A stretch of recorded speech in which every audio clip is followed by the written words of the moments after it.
talk a little bit about the whole concept of um, the first noble truth. There are four noble truths, and we're going to talk about the first one, which is the truth of suffering.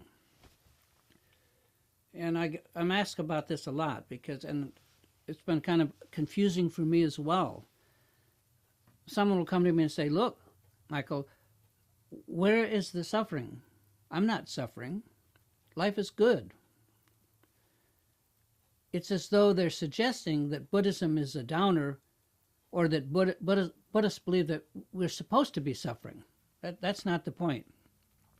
I read something interesting recently by Daniel Brown. He's a clinical professor of psychology at the Harvard Medical School, but he's also one of a very few skilled translators of Buddhism, of Tibetan Buddhism, and he's actually a Buddhist practitioner himself. And he reads some Sanskrit. What he says is that suffering is not a good translation for the Sanskrit word dukkha that's used in the First Noble Truth. He says that this Sanskrit word means more like the dissatisfaction, anxiety, and unrest that is the result of constant change. That's all in a quote. And he says that a better word than suffering might be reactivity, that we react to everything. Just like an abscessed tooth reacts to ice when you put it near it, or heat. That's reaction. And of course, there's milder forms of it. React means basically approach avoidance. Ourself, we try to get close to what we like and have more of it, and we try to get away from what we don't like and have less of it. Those are reactions. So if we look closely, we will see that each of us, or most of us, certainly me, react one way or another to almost anything, everything. So if we substitute the word react in the First Noble Truth where they use the word suffering, then what the Buddha points out here might be easier to understand. So the First Noble Truth would read something like, the truth of reactivity, reaction. Now think about that for a minute. Is it true that we react? And now, many of the same folks that tell me they're not suffering, it's obvious to me they're reacting.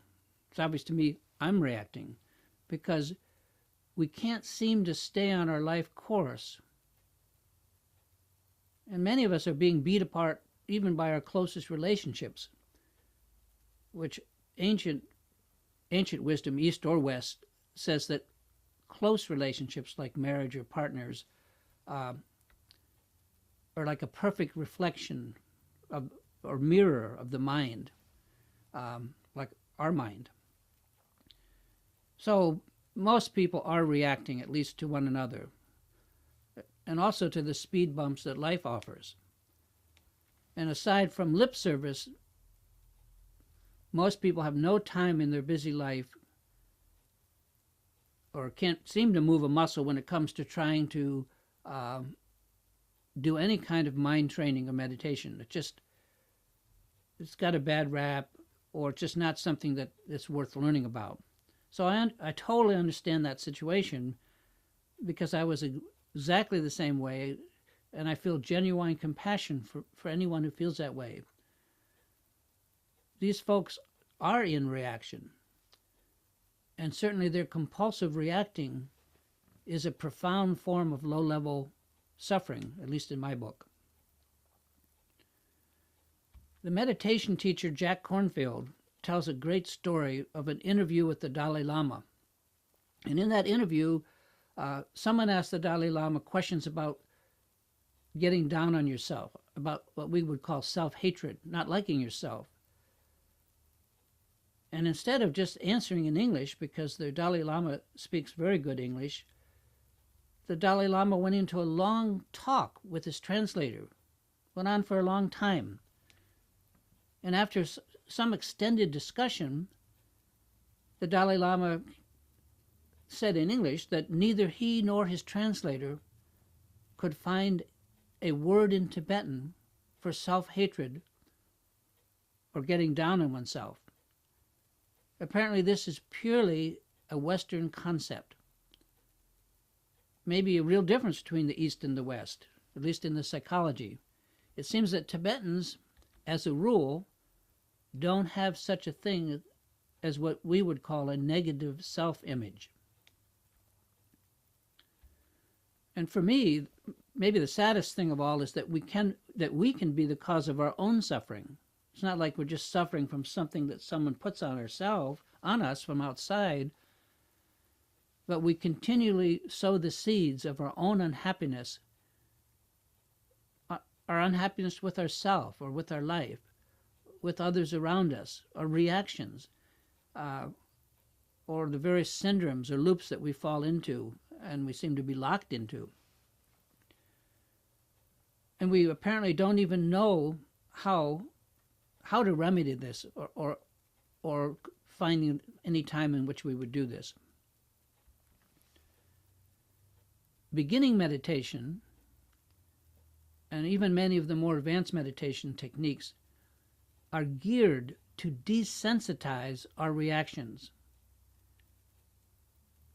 and allow us to begin to naturally become non-reactive, to let those reactions subside, gradually exposing the actual nature of the mind, which has been there all the time, of course, but has been obscured by all of our constant reactions, kind of the white noise we make from constantly being in an anxious state, or with our labeling and any other kind of busyness.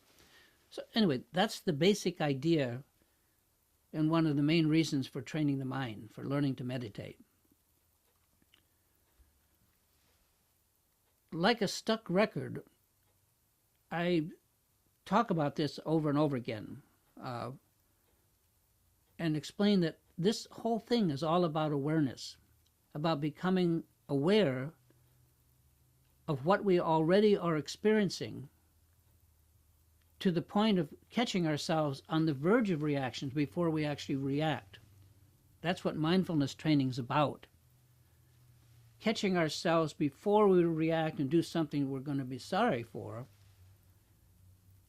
realizing we're at that point early enough that we can just not react. We can just let it go.